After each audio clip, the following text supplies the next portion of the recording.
বলেন, নাঙ্গল বলেন, ধানের শীষ বলেন, যেই ক্ষমতা আসছে দেশটাকে গিলে খাইছে।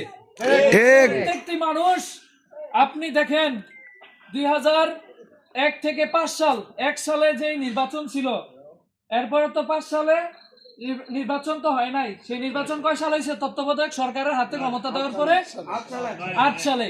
তো 2001 সালে প্রায় আপনার 8,000 কোটি টাকা এই আজকের যেই বিএনপির যেই এমপি ক্যান্ডিডেট ছিল, 8,000 কোটি টাকা তারা সরকারের ব্যাংক থেকে, বিভিন্ন ব্যাংক থেকে লোন নিয়েছে।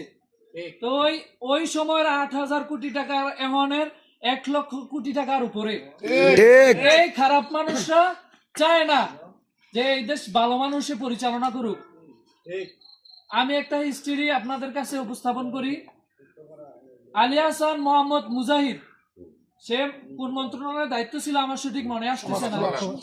আচ্ছা, উনি মন্ত্রণালয়ের দায়িত্ব থাকাকালীন শিবিরের যে সভাপতি ছিল, উনি ফোন দিছে যে মন্ত্রী সাহেব আপনার বাসায় 50-60 জন নিয়ে আমরা একটা প্রোগ্রাম করতে যাচ্ছি সকালবেলায়।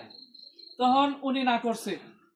তখন না করার কারণে সাথে সাথে শিবিরের সেই সভাপতি ফোন দিল ওনার পিএস রে।